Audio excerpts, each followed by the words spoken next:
Good afternoon, and thank you for joining us. I'm Tina Giuliano. We start at Casalitas at the Migrant Shelter as Title 42 nears its end on Thursday. Pat Paris joins us live with the latest on how Casalitas is preparing for the influx of migrants. Yeah, well, as you know, Tina, just 2 days from now, Title 42 is set to expire, and migrant shelters like the one behind me, Casalitas, already at capacity, and that's a problem. That has state and local officials very concerned because they are expecting a huge uptick, of course, in migrants seeking asylum as soon as it ends Thursday night. Now, Governor Katie Hobbs spending the day here in Tucson meeting with city and county officials ahead of Title 42 ending. She then came here to Casalitas to hear more about the needs of the facilities like this one run by the Catholic Community Services. Hobbs tells us about her frustration with the lack of support or well-communicated plan from the federal government. With Title 42 set to expire in just 2 days, it doesn't appear that the federal government is prepared. As a result, Arizona communities will face incredible challenges trying to deal with the influx of people entering the country. Critical to our success on the ground will be partnerships with organizations like Casalitas, local governments like the City of Tucson and Pima County, and local law enforcement.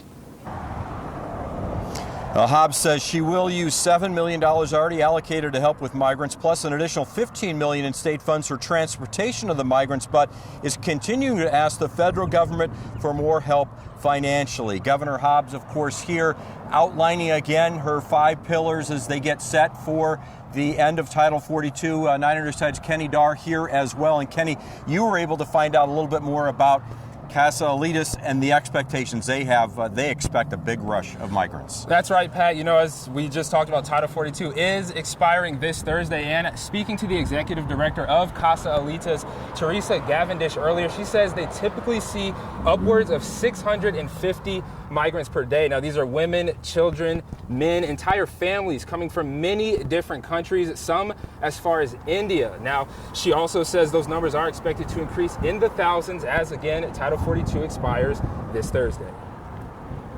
So I don't know that anyone will ever be fully ready for the numbers that are anticipated to come through. What we have been doing is working with our partners in the county and the city and the state, as well as other local NGOs. It is unlikely that we will fully be able to meet the needs of folks because the resources simply aren't available for the number of people who are coming seeking shelter here in the U.S.